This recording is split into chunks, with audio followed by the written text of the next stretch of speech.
You're watching an episode of Spirits People Live with Johnny Michelson.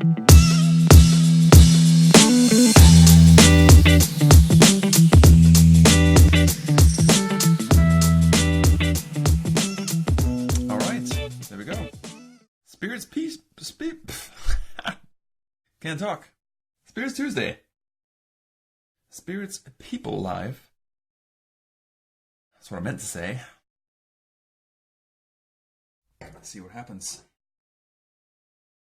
So we should be joined today by Mr. Stephen James. What's going on? What's going on?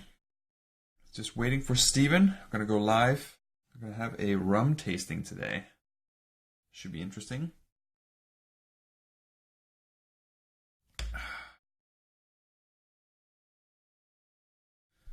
WHK 1975, where are you based? I've seen you pop in before. I'm not sure where you're located in the world.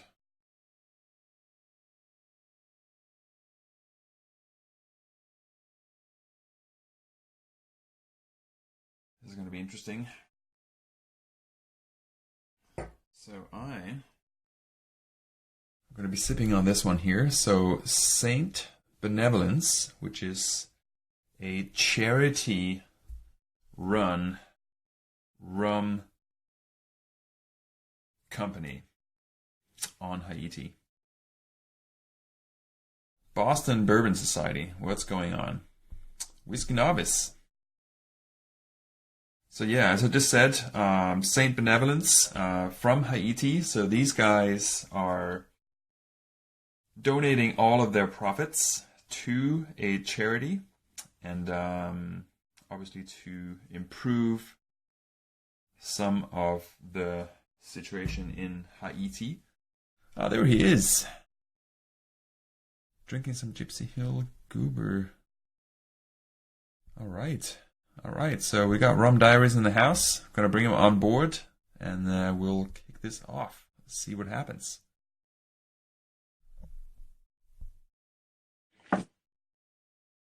Ready, Stephen?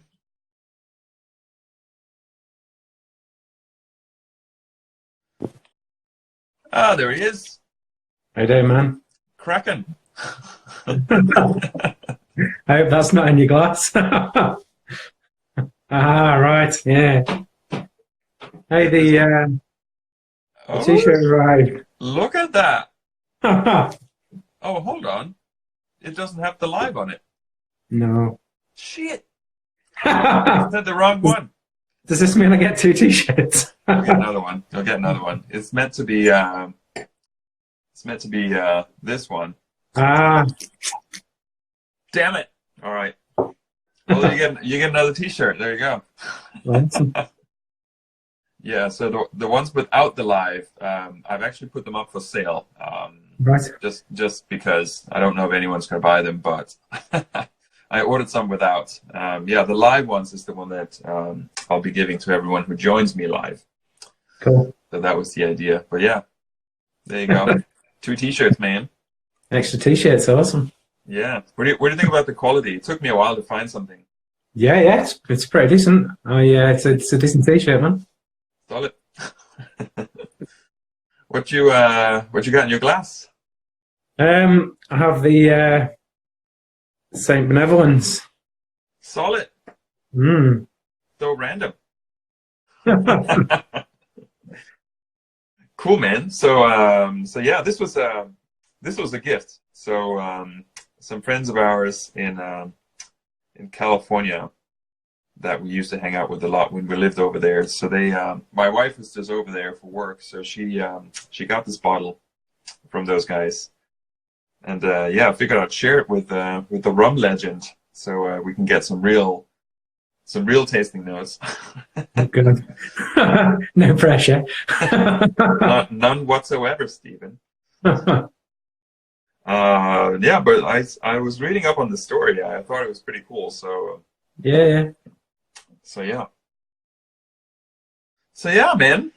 It's been a minute, not too long. Yeah, I mean you've been away for a while, haven't you? Yeah, Not prison. Obviously, I just need to say that. It wasn't prison. No, yeah, I was away for. I did some work in Singapore, so I was away for a bit. Cool. So yeah, I'm back in the UK, back in the old smoke. Beats Manchester, that's for sure. I don't know. I've never been. Yeah, it beats Manchester. I've never been to Singapore, but I dare bet it beats Manchester. All right, fair enough. Now I kind of want to go to Manchester just to check it out. You know. Yeah, go for it. Plenty of bars. Yeah, I've heard there's some. Should be some good American whiskeys up there. I've seen the. Oh yeah. The BBM crew is. Yeah. Is talking about it. All right, so we got some people in the house. Thanks for joining, everyone. So we're drinking the. See if I get the bottle up here. So Saint Benevolence, which we were just talking about. So it's a father and son charity run. I guess it's not really a distillery. It's more of a blending house, I guess. So I thought it was actually a Haitian rum, but maybe there is some Haitian rum in there. It's a blend of Caribbean rums, which is what they state, but I don't actually know what's in here. I don't know if you know. Yeah, I. Of course you do. See, I initially thought the same thing as soon as I saw Haiti on the bottle. I was just like, brilliant, that's going to be awesome. But there is no Haiti in the bottle. So I believe, I think I read a bit of information saying that there may be a branded Clarin on the way, which is obviously pretty exciting stuff. They're bonkers to taste. But yeah, as soon as I opened the little sample bottle of this that you sent through, I just thought, yeah, there's no Haiti in there. No, it's definitely an easy kind of drinker, and it's also super low proof. It's like 84. Yeah, 42%. Yeah. Yeah. So it's not a big punch like some of the Clarins. But yeah, it's for a good cause. So I'll come. Yeah, well, yeah, definitely. Definitely, it is for a good cause, and that's to be applauded. Yeah. So are they? So I guess because I don't know anything about, or I know more and more, but I still don't claim to know much about rum. But are the people behind it? Do you know if they're kind of well established in the rum industry, or they come from a charity background and just figured, hey, let's sell some things and make some money? Yeah, not well established as far as I know. Then are they based out in the States potentially? But this bottle, it was the I'd heard about it a few months back. Okay. Kind of seeing it, noticed that it was never going to be available in the UK. Right. But so gave up any chance of trying it, and then you said, "Oh, I've got this bottle that I fancy trying with you." I was like, "Oh, brilliant! I get to try it then." So. Yeah, so I don't think I don't know if they're heavily embedded in the rum business in the States, but definitely doesn't seem to be a well-known thing over here, or necessarily well-known people over here. But yeah, I think it's chances are with stuff like this, you never really end up going direct to source to find these things. So I'd expect that this blend's probably product of maybe Main Rum in Liverpool, or Skier in Amsterdam. So probably came up with a blend for them for this. Yeah. But yeah, it's very light. That's for sure. I think have you tasted it yet? I've not tasted it. I've just I'm still trying to get some sort of aromas from it, to be brutally honest. It's pretty light. It's just kind of there's just kind of a sweetness to it, almost like a little bit of a coconut. Yeah. But not much. No, it's got the kind of maybe a bit of green apple, bit of butterscotch maybe. The oak on it is really light. If there is much, it would be, well, it's 5 years old, isn't it? So if they're sourcing a 5-year-old rum and it's come from Europe, so it won't have the maturity of anything from the Caribbean, but it's Yeah, It's nice and warm though on the nose. Like, and I'm saying that as kind of mostly a whiskey drinker. So when you smell this, it's nice, and although it's light, it's nice and warm as well. It's like some vanillas and stuff like that. It's the sweetness kind of like opens up. So it's very pleasant, I would say. It's like a really, really light grain whiskey. Yeah, actually, yeah. There's a little bit of that. Interesting. All right, I'm gonna give this a go.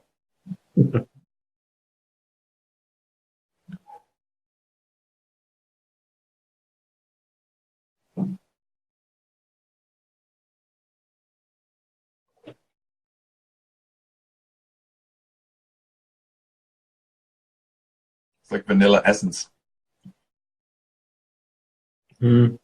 Definitely shows its youth on the palate, doesn't it? Yeah. It's pretty fiery, quite a bit of alcohol up front, but to be expected maybe. But it's got such a light body to it. Yeah. It wouldn't surprise me if there's quite a bit of column still rum in this. Yeah, it's a blend of.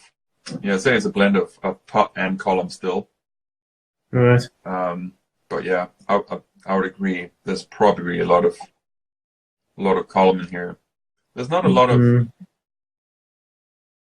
like the intensity is super low. There's like as soon as you pull down the glass, like there's absolutely no flavor whatsoever. Yeah, there's nothing. Like you have to get your nose all the way in there. Obviously the proof is quite low, but still, yeah, I'll say it's a giveaway. So maybe it's light enough to be Dominican, maybe, or to have at least a portion of Dominican rum in there. It's of that kind of ilk where, for me, they don't really carry a huge amount unless you get some at cask strength, maybe the stuff that SBS from Denmark release. Their stuff at cask strength. I mean, in certain instances, it's making me look at areas or producers that I've previously lost faith in, like the stuff that comes out of Panama. Because I tend not to touch it with a barge pole, to be brutally honest, because you get a lot of the abuelo stuff, and it's majority of it is white multi-column, released at 38 or 40%. Often it's got sugar in there. It's a bit of a one-trick pony.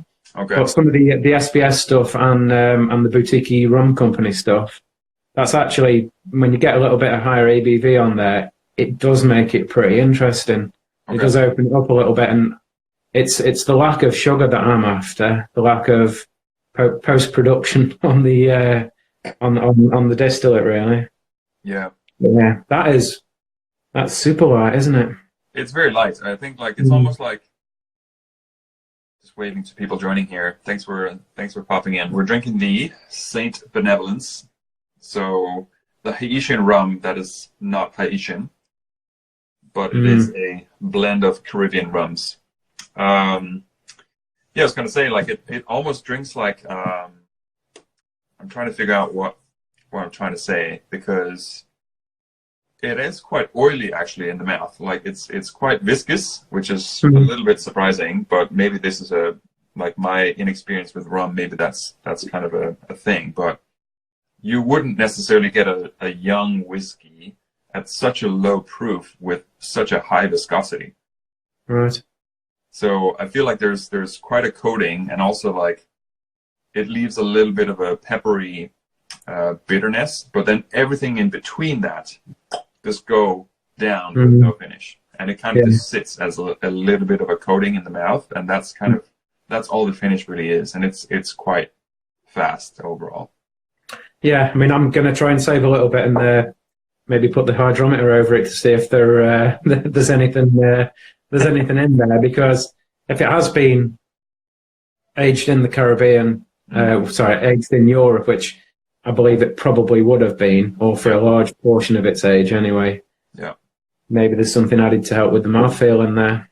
It is particularly oily for, like you say, for something that feels so light in terms of drinking experience. It's I mean, It's a maybe bit of a it's strange like one. maybe it's 50% sugar. Like, who knows? Doesn't that? I mean, the entry of it, I think, initially is it's now starting to open up a little bit, but there's nothing beyond like butterscotch, vanilla, Yeah. white oak, and maybe a hint of white pepper or something like that. But Yeah. nothing. Yeah, we have to keep reminding ourselves charity bottling. Yeah. But you know, it's not. It doesn't hit anything for me in terms of what I would choose to drink. But it's quite sweet on the entry of it is pretty sweet. It's very sweet. So it wouldn't surprise me if the mouthfeel is from maybe something, but you know, Yeah. let's not cast aspersions before I've chucked the hydrometer in there. But yeah, I think it's. I mean, like, to be completely honest, like, I don't think this is a bad spirit. If you just kind of assess it as a commoner, like, it tastes pretty good. I mean, like, I'll easily drink this because I've been drinking spirits for so long. Like, I'm getting very picky, and so are you, right? So it's like it's a different assessment of this versus someone who probably doesn't know too much about any kind of spirit and just drinking. It's like, well, this is kind of nice. Like, and I'm trying to put that hat on. It's like, well, the people who probably would buy this bottle is probably going to buy it either because they want the bottle in their collection as a like, it looks nice amongst other bottles, or because they want to give to a charity, not necessarily because of like, ooh, the rum connoisseur is not going to go and grab 10 of these. Yeah. Yeah, I'll drink this with Coke. Yeah. I think you'll need to need to go 3 or 4 to 1 in favour of rum if you're having a rum and Coke with it. Yeah, it's gonna be a dash of Coke. yeah, definitely. Won't stand much dilution, I don't think, this one. No. But yeah, it's light and inoffensive. It's inoffensive. That's exactly. That's the most positive we can come up with at this point. Yeah, it's the polar opposite of me. It's light and inoffensive, whereas I'm heavy and very offensive. You're very offensive, Stephen. We need to put a blanket over you. So actually, I have, because I was assuming that it was going to be a little bit on the lighter side. So I have another thing on the side here, which I'm also kind of drinking. I had a sip. It's a cognac. Blimey. And it's because obviously as you can't really avoid seeing the Notre Dame anywhere, so kind of figured that it was suitable to have a little French dram in respects for the amazing old building. I've been to Paris once, and we did pass by the Notre Dame. And yeah, obviously very sad. So figured, why not? I have 1 bottle of cognac, so I'll have a sip of that while the rum kind of breathes a little bit. I don't know if it's going to breathe too much, but we'll see what happens. Yeah, take its last breath, I think. Yeah, but no, I mean, Notre Dame is the amount of people that, I mean, I posted a couple of photographs that I'd taken inside there, and the amount of people that commented with, you know, we walked past but never went in. And it's just a case of, I don't think we really queued too much when we were there. I think the biggest queue was for the, in the little concourse outside, they had a load of, had a bread and cheese festival. Right. Which, who'd imagine you'd find that in Paris? Yeah. It was, I think that was where the biggest crowd was. But no, it's an absolutely beautiful place. Yeah. Inside there, and yeah, it's pretty tragic to see what's happened to it. Wow. Yeah, absolutely. And I'm also, so I'm starting to, and people that kind of follow my account here, they will know that I'm starting to kind of branch out into other spirits. So I've managed to get into the cognac show Right. which is in a couple of weeks here in London. So I'll try to learn a little bit more about it. I know very little about it. There was a little bit in the course that I took about cognac, about the three kind of aging categories, and like, to be completely honest, I've forgotten those already. That's how much I know about that. But yeah, I'm intrigued. I think it's an interesting spirit, like any other spirit. But yeah, it was never really my thing, to be honest. My parents are like brandy drinkers, so my parents are like always have like a handful of bottles of brandy, not necessarily just cognac, but also like all kinds of other brandies. Yeah, I can't say I've really. I don't know. I haven't branched out too much. I mean, tried a few cognacs. It wasn't really my thing. But when we were in Barbados last year, when we'd had a huge bottle share at Marco Polo over at the Crane on the East Coast, one of the guys from the States as well was bringing. I think it was the St. James 15-year-old agricole. He brought some armagnac. He's big into his bourbon. Steve Lukanek is the guy's name. He's a knowledgeable chap, very knowledgeable guy, especially when it comes to bourbon and cask management and barrel picks and that kind of thing. Nice. But he was with a group of guys that had taken a barrel pick of a cask strength armagnac, and he bought a sample of that, and that is something that I would love to get involved in, but I don't think that I have the relevant finances to also pursue a sideline in cask strength armagnac. But that was absolutely beautiful stuff when we tried it. Yeah, it was really good. Yeah, there was I don't know if you know Colin from BBS. Colin, I forget his name. He's from Glasgow, lives in London. But yeah, we met up at the Lexington. He brought a bottle of beautiful cask strength armagnac, and man, if I were to add something to my list of sessions, like armagnac is right there, waiting to get in. It was beautiful. Yeah, it was really, really good. I saw actually Compass Box have done a new blend of armagnac and scotch. It's the latest release. Yeah. It's pretty interesting. I don't think I've had a Compass Box whiskey that I don't like, so I'm very intrigued. But it was £100 for a bottle, but I think it was kind of a one-off blend that they did. So it's sitting there in an open tab. I haven't closed down the tab yet because it's like that indecision. Haven't committed just yet. Yeah, not just ready.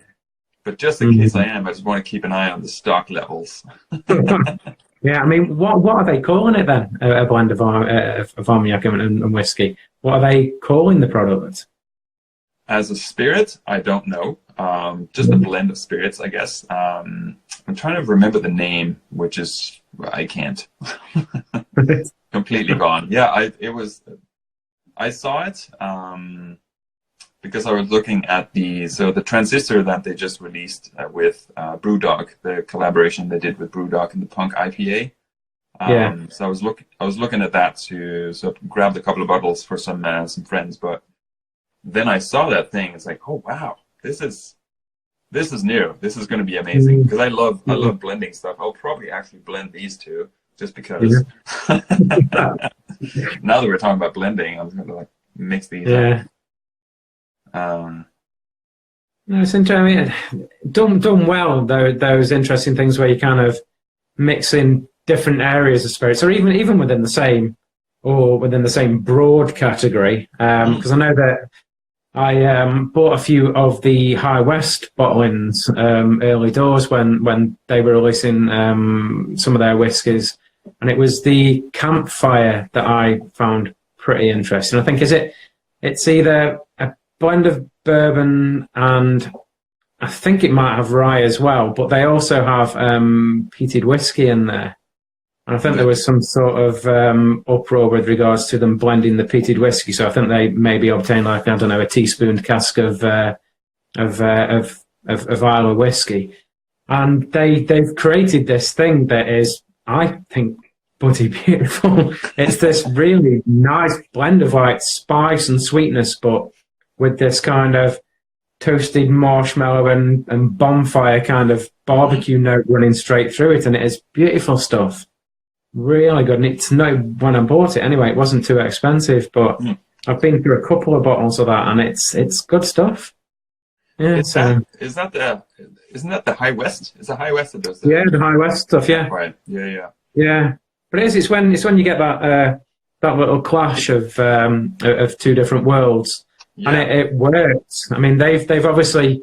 I assume that they were sourcing and blending whilst their own stuff was maturing. Maybe I don't know the full story, but I think they've perhaps cut their teeth and made some really good blends. So, I mean, it's tried in rum almost with some different cask finishes, I suppose, where a lot of rums are. I mean, I went from a point of hating Islay whiskey. Absolutely despised the stuff due to having too many large tumblers full to the brim of really awful blends, probably pre-legal drinking age. Walking home from the pub that I was probably also using pre-legal drinking age, and just stopping at one of the guys' houses halfway through, and he'd just send you on your way with a big slab of fruitcake and a tumbler full of appalling whiskey. And I never touched it from then. But then I recently, well, maybe 3 or 4 years ago, tried to approach it again. Love peated whiskey now. Absolutely love the stuff. Yeah, man. But you get a lot of whiskies rums that they're trying to finish in Islay casks, and mixed results. Okay. I think it's obviously it's going to take something really robust to go there. There's a Compagnie des Indes version, which is I think it's a 5-year Jamaican in an Islay barrel, and although you get a little bit of the fruit on the nose from the Jamaican, everything else is dominated by the Islay whiskey barrels, and it doesn't work as a product. Then I think I've had another one, which is it was from the bottle share in Barbados. It was 1 barrel, or I think it was an American brand. It's a cask strength Hamden in Islay whiskey barrels. That one does work. I was fortunate enough to come back with about a third of the bottle of that from Barbados. So, but the one that really works, and it is available. I've just seen now. I had to buy it from France, but it is available now. It's the HSE, the Habitation Saint Etienne Agricole, that has been finished in Islay barrels. That's the only one that's truly worked. I think it's that there's something about, I don't know, the kind of body and the presence that an aged agricole has, that it's able to maybe combat the effects of the Islay whiskey in a different way to a straight up molasses rum. And it works, and it works really well. It's perhaps the best example that I've had. But again, I guess only 500 more bottles. Yeah, but like when you have something as dominant and as like an Islay cask, like you have to have something that's equally solid to put in. Like there's a balance, right? Like you can't just like throw in like an average rum and like make the cask fix that. Like you have to have something good, right? That's, it's true. It's like a poor distillate wouldn't improve however many years you put it in the barrel. Other than Corona, which does actually seem to become drinkable. It's like a happy accident with Corona, I think. All right. Mm-hmm. Robert here saying he's having the Havana Club Islay cask. Professional B with Islay cask. I don't know what that means, but Havana Club released. I think it was Edition A and Edition B. Different blends. They were aiming it solely at bartenders, coming to it with the understanding that it's only bartenders that are really going to properly get it into their heads what we're doing, right? And then they put it on general sale. So I don't know how that works out, but maybe it didn't work out. Yeah. All right. So for anyone joining, we're still sipping on the Benevolence. So far, so not so good. It's So far, so. yeah, so far so. Yeah. We just have to keep remembering it's a charity bottle. It's a charity bottle, and it was a gift, so I also have to be appreciative. Yeah, I mean, you know, it's something interesting in the collection, something that we definitely can't get over here. But I mean, like I say, doing a quick online search at the brand earlier today did throw up that I did see the words Clarion in there. So if they do have a branded or a charity Clarion bottling, yeah, that would be very interesting to get hold of, because that stuff man. is just. I mean, talking about they've obviously the Clarion stuff. It's I think you did at Rumfest. You tried the Mahoba stuff from South Africa, or did you not? Yeah, I tried most of them actually. Well, they've got they're coming into La Maison du Whisky soon. They've had an order to go get a load of bottles over to Paris. So that should be interesting, just to get them on readily available, to be brutally honest. It's interesting stuff. I've seen good opinions, bad opinions. I love the stuff, to be brutally honest. Yeah. I mean, I don't know if you saw a few weeks ago, I was thinking, you know, I'll maybe try and get a bit of it into a Mai Tai to replace the agricole component. So I thought, well, which one should I go for? So I went for the Strand 101, which is a blend of like the high ester stuff and the glass cask aged product. It's 59%, I think. So I thought, yeah, I'll chuck it in with some Smith and Cross, which is, you know, the blend that we always fall back on, the Plummer and Wedderburn. It's like 54%, I think. It's beautiful stuff. Put it in the regular proportions that I would make a Mai Tai, and it absolutely buried the Smith and Cross. Couldn't taste a thing apart from the Mahoba stuff. It's just, yeah, it was. I think I described it as having a chokehold on the heavy punching Jamaican. It's crazy. I had to rebalance it to the point where I had more Smith and Cross in. So I was probably in there working on 25 ml of the Mahoba and close on to 60 ml of Smith and Cross, just to kind of balance it up. But when it did balance, it made probably one of the best Mai Tais I've ever made. It's just, yeah, but I'll be going through bottles of Smith and Cross every 3 days if I make it like that. So I think it's like teaspoon it. A little drop goes a long way, but I'm just glad that we potentially will have availability for them, because we only see them every year at Rumfest, which is a massive shame because they deserve a wider audience. Yeah. The French oak cask stuff. Well, what I'll try and do is I'll try and be a little bit more proactive next time. I'll try and fire you some of the Mahoba stuff down, and we'll do a little tasting of that. Oh, dude, that would be awesome. Yeah, I did. So I did stop at the. I think Mahoba here they're in the house, so they're waving at you. They're saying 58%.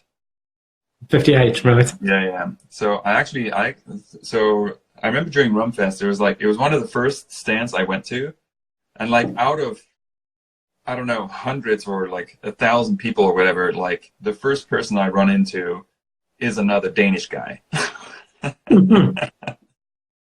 So he was the representative for Mahoba, or I think he lived in Paris. Right, that's nude, isn't it? Yeah. That makes sense. Yeah. Which is the weirdest pronunciation of "knut" I've ever heard. But there we go. But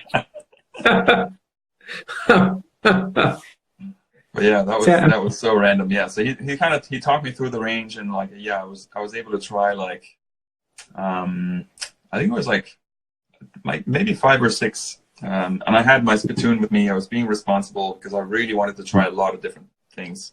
But yeah, I went through that range, and it was super interesting. And like at that point, like I've only ever maybe had 2 or 3 rums or on like the good scale, like not the Kraken, right? So so yeah, I was completely new, so I was trying to like figure out what the hell this rum thing is, and it was it was a really eye-opening experience. So yeah, really cool. There's a curveball definitely with those guys. But yeah, in a good way for me. It's really interesting stuff. And that's the main thing. It's, they've done something that, when you're talking about their high ester stuff, I think it's got something ridiculous like a 21-day ferment on it. And it's so pungent, so flavorful. I mean, you could open a bottle outside, leave the front door open, in 30 seconds time, it'd be smelling in the back garden. It's that pungent. It's beautiful stuff. Yeah. Really is. And the French oak is bonkers. To get that much, I think is it maybe 18 months? But to get that much out of those barrels, 62% the French oak is ABV. But to get something that's that approachable and that well integrated is, that's where the money is for me. Yeah. And also the green label, some of the unaged is beautiful stuff. Strand 101 says 21 days and 30%. 30% under. Man. Yeah, Great it's times. 18 months, 65%. 65%. 65%, yeah, not 62. All right. so for 65%, it's exceedingly well integrated. Yeah. Awesome, man. So what else has been happening? Got any bought any new bottles? Anything interesting we should hear about? Tiger Shark made it. The new Bellier Royal Navy. Yeah. That is, I mean, I think maybe I was maybe 2 or 3 glasses into that when I made the comment to someone online, but I think for me, obviously we have the new Foursquare stuff, like the Emperor, the 2007 and Patrimonio, and they're, from recollection, I've not tried the 2007, I've not tried the Emperor, but I did try the tiniest drop of the Patrimonio at Rumfest, and it's a beautifully gentle, approachable rum, but with real heft to it if you give it time. But I think for me, maybe I made the comment that I think Tiger Shark, it could end up in my top 3 or 4 at the end of the year. I just think it's. I did enjoy the first blend, Royal Navy blend, but Corona for me is the kind of thing where I can take it or leave it. When it's good, it's really good, but when it's average, I can't stand it. Right. And there are good and bad. So with the Vellier range, I didn't like the 12, loved the 15, didn't like the 17, loved the 21, and then a lot of the employee editions were absolutely crazy good. But I think it was too dominant in the original Royal Navy blend for me. I enjoyed the blend, but I sometimes have to fight through that petrol and tar and kind of diesel fumes to actually find the good stuff beneath. It just seems a little bit dominant to me. But to get the new blend, which I think it's all pot still, so that'll be no Corona, and obviously it doesn't taste like Corona. But yeah, Luca's not releasing information on the components of the blend. I've already had my guesses. It's all pot still, so I think it definitely tastes for me like Worthy Park, and it's perhaps got a bit of Port Morant and some Versailles single wooden pot still in there, and the double wooden from the Port Morant, maybe. I could be wrong, but the Jamaican is very dominant. Worthy Park has a really good signature. And you do have a tendency to pick Worthy Park out of the lineup, which is brilliant for them because they've nailed it with their signature. They don't use dunder. They've gone away from kind of the really massively elevated ethyl acetate, pineapple and varnish levels that you get with Hamden, and they've come down to something that is quite savoury at times, but it's got the kind of like the overripe banana, the really well stewed breakfast tea, kind of like fruitcake thing going on, and some of the Worthy Park stuff's phenomenal. And it's their 12-year-old, which is due out soon at cask strength. I think it's potentially made it to Europe now. That's going to take a large chunk of my wallet away, I think. And also the new Foursquare releases. I mean, the problem for me is I will buy any Foursquare release and any Worthy Park release, and in all fairness, any Hampden release in multiples of, and it's just how many multiples of that I buy. I don't know if my wife's still watching online, but just one bottle and they're half the price that anyone tells you that they are. Classic. Don't listen to any of them.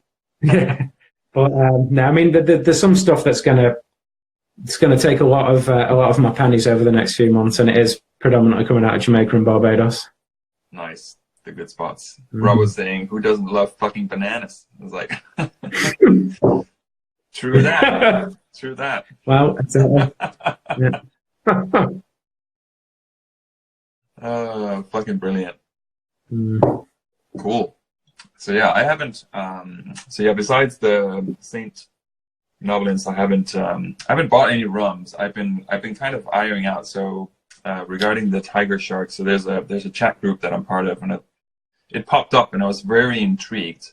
But then there's like a couple of bourbons that I wanted to buy instead. It's like, well, kind of have to choose. So yeah, the bourbons got my wallet, and then the rum had to pass.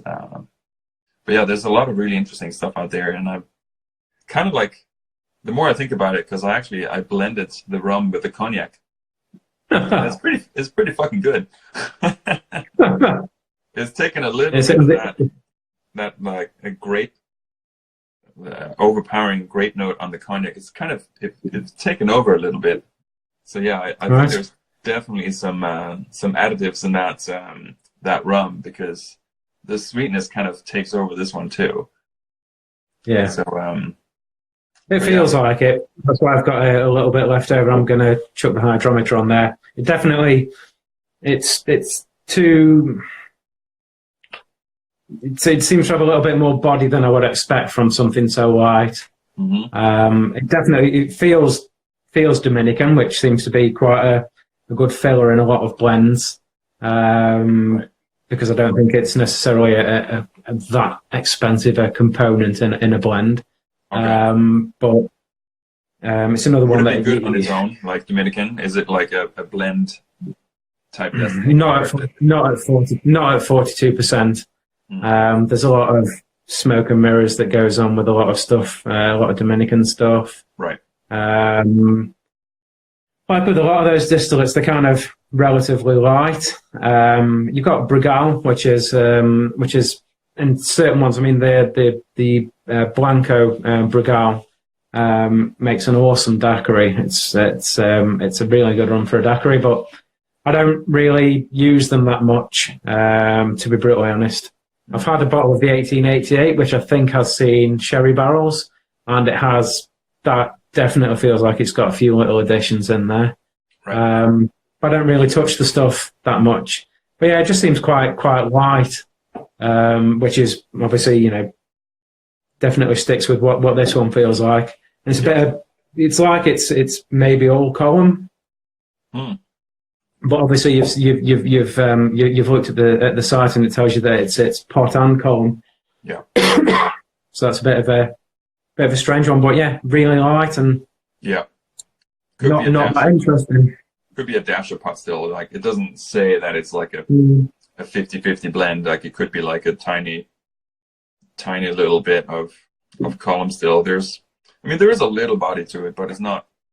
Yeah, I feel like what the sweetness does, and this goes for whiskey as well. Like, it creates like a one-dimensional path through the journey. So like from start to finish, like the sweetness is kind of like it carries everything with it. Yeah. So that it doesn't have those kind of interesting explorations that you could have with something that's maybe a little bit less sweet, or like more of a natural sweetness to it. So yeah, it becomes a little bit simple. Yeah. So. Yeah, you're right. It's one dimensional, and it takes over, and it in certain instances, well, in all instances, would ruin what would potentially be quite a decent experience. I mean, they're selling it as a charity bottle, which is fair enough, but I don't know why. Yeah, charity. It's a lot of good bit for charity, but I think if we're saying that it's not aimed at the enthusiasts market, then perhaps that's why they felt that they can go ahead and throw something in there. Yeah. If they have, it definitely feels like it.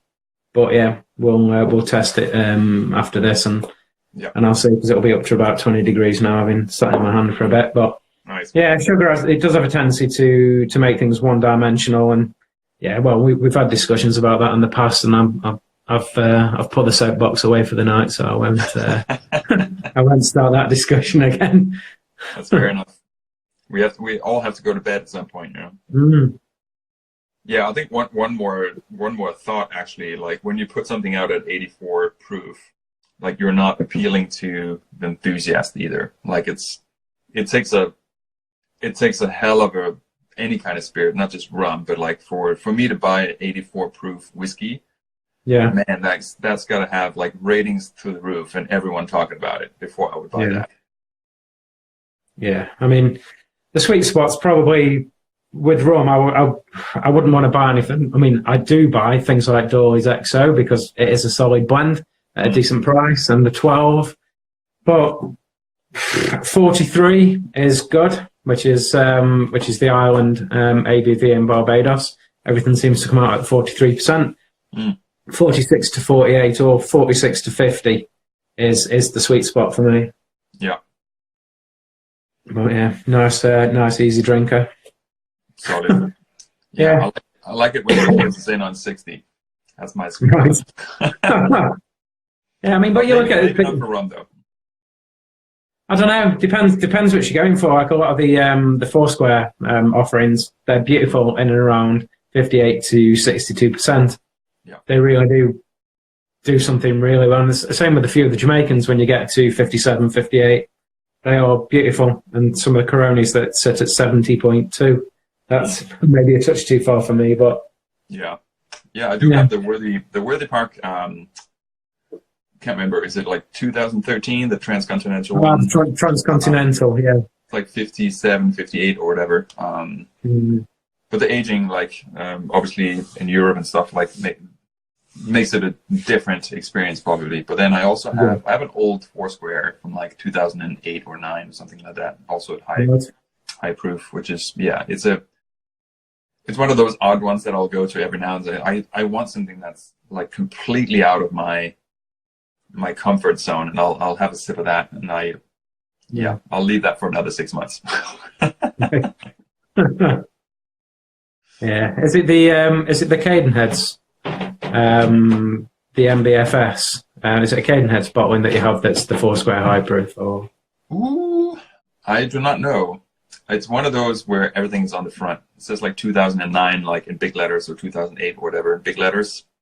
Oh, is it a black bottle? Can't remember. I'll post the picture up. After. Yeah. I can see your mind is like going just going through my shelves at the minute, just thinking what's in there. Yeah, I can't remember. I bought it a long time ago. It's like when we just moved from California to London, and I discovered the Whiskey Exchange. Right. And I was like, oh my god, I need to like buy everything. So yeah, I bought a bunch of stuff, including that rum, just to kind of build a collection from ground zero. So it was interesting. I don't know why I bought it. I thought I liked the bottle. Right.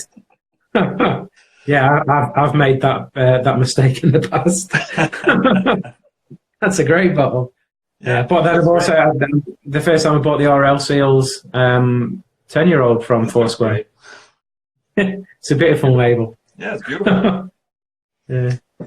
And the first time I tried the RL Seals, I'd bought that based on the fact that it had that really cool glass bottle. Yeah. But it just turned out to be an absolutely belting rum that I repeatedly bought, especially now it's in at 46%, that they're now releasing it at, and it's just a beautiful bottle, and it's less than 40 quid. Solid. Not being paid by Foursquare even. Yeah, we talked about pricing because obviously like I'm a whiskey drinker first and foremost, and like when we started having these conversations, and I think one session we had, you were talking about a bunch of different recommendations, and then you mentioned their price points, and it's like, what? That's literally half of everything that I own. So I was close to kind of like throwing out all the whiskeys and doubling my collection with rum. Hasn't happened though, but yeah, it's amazing how you can get really good value in the rum category, whereas like whiskey or American whiskey, like maybe Scotch is different. I don't know too much about Scotch, but like American whiskey is definitely pricey, and especially over here with taxes and stuff.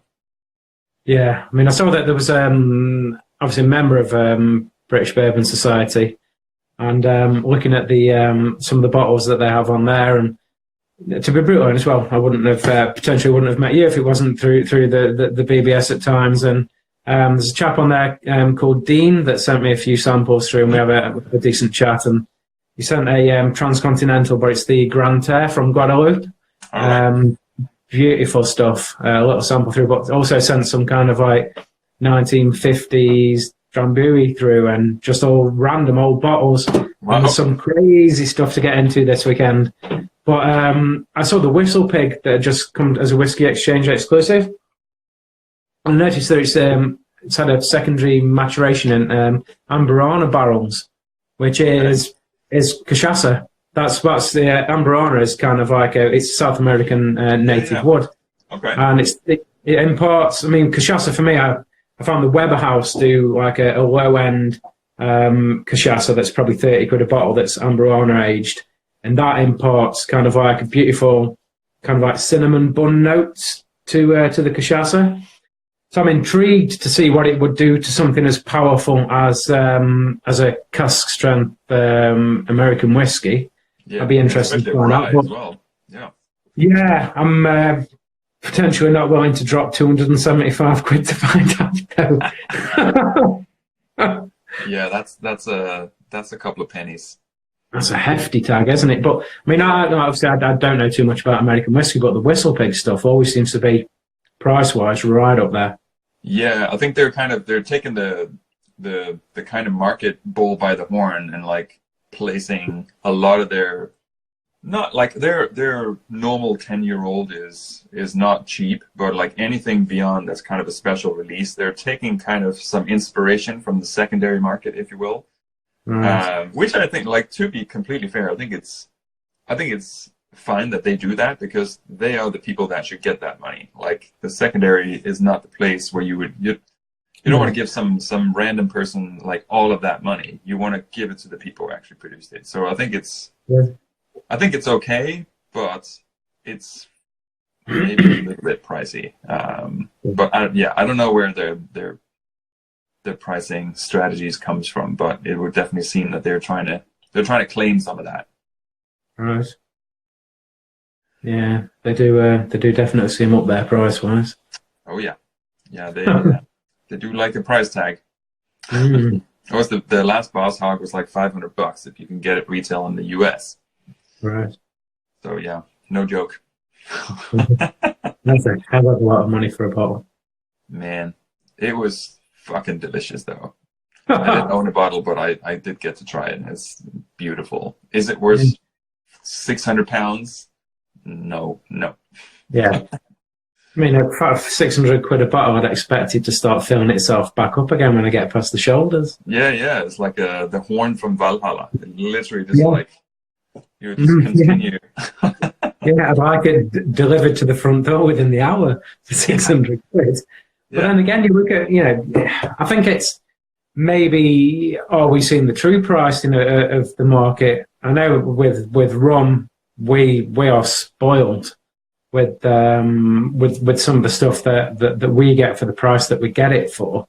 But I've noticed that so I went to obviously can't say too much about it, but went to Main Rum a few weeks ago in Liverpool and just went in just saw the amount of barrels of awesome stuff that they have in there, and tried a really old Colm still rum from Clarendon in Jamaica, ridiculously high proof still, and it didn't smell or taste Jamaican until we added a load of water to it, and then that kind of the astringency of the nose came out, forced its way through the oak. I think it was barreled in 1976. I think that was barreled. And it was taken out of the barrel this year for the sample. Oh, wow. Crazy stuff. That's but insane. then, we also tried a tiny bit of a really old Jamaican, close on 35 years old, Hamden. So that would put it at maybe 83. And that was, that's just seemingly just being released. That is 695 quid a bottle. Man, that's insane. With that said, about a ton of money for stuff, we're going to give away some free stuff because we've been on for almost an hour. My fault again. You did it. I was counting on you, man. Like, I was like, oh, it's going to be like 20-minute chat. It's like, no, Steve's going to pull an hour. It's like Game of Thrones. It seems like I've only been here for 5 minutes. All right, free giveaway. So the tote bag, the Spirits People tote bag, which is, they better fucking be in production next week. I'm going nuts with the production company. They keep on pulling the date out, but should be back in production, and then we will give away some free stuff, and it'll be on its way. So, Stephen, before we get kicked out of Instagram at the hour, I need a number between 2 and 28, both included. Right. I'm going to go for 23. 23. All right. We have Jonathan Laney. Boom. Hey, I know Jonathan. Yeah. He's a good guy. Good lad. Mm. All right, cool. So we need another number. So unless it's also Jonathan, we are going to pull numbers until we hit the right spot. So 7. 7. All right. Whiskey Novice. Solid. Nice. Straight from Ireland. Amazing. And we made it. We didn't get kicked out. Awesome. I've experienced it once where I didn't actually keep an eye on the timer, and there was like mid-conversation and this thing just shut down. Instagram does not allow you to go above an hour. So there you go. Yeah, Jonathan and Whiskey Novice, congratulations. Nice. Spirits People tote bag. Ballin'. It's awesome for carrying about 3 or 4 bottles of rum. I found. I have carried 7 bottles of whiskey in this bag. Blimey. Just fine. It does the job. It does the job. Yeah, I was thinking about having custom bags made with like little pockets for bottles. But then it's kind of like, well, then you can't really use it for anything else. And I use it for pretty much everything. So defeat the purpose. Yeah, definitely. Cool, man. Thanks Awesome. for hanging out, for checking in. It's been a while. Yeah, thanks for the sample. Do you know what? The empty glass smells beautiful. Yeah. Leave it overnight. Like what I do sometimes, or actually most times, when I have a dram or 2 in the evening, I leave the glass overnight and then smell it in the morning. Amazing. Yeah, definitely. with some of the old Demerara's, the Velia Demerara's, the smell in the glass the next morning is something else. Yeah. No, I'll feed back about the hydrometer on this. I'm going to go and drop it in there in a minute. Yeah, let's get some science evidence there. Let's get £10 worth of Amazon evidence. Solid. Yeah. All right, cool, Stephen. I'll leave you to it. For everyone still here, thanks so much for joining. This has been excellent. Always a pleasure to drink some rum, although I still probably don't know too much about it. But yeah. So one announcement before we do get kicked off. There's going to be a surprise Easter live tomorrow where I'm going to be drinking some blind samples with the Bourbon Patty. Nice. So yeah, we've been exchanging samples, and we'll be drinking them tomorrow, and we'll have to kind of figure out if we can guess what it is, which we probably can't because we sent some obscure shit. So so yeah, that should be fun. So yeah, same time tomorrow, live Easter special, blind sample tasting, fun. Good stuff. Yeah, man. Hope to see you there, Steve. Yeah, definitely. if you're around. Yeah, well, I'll have half an hour because that's how long it will last, because you have a normal piss.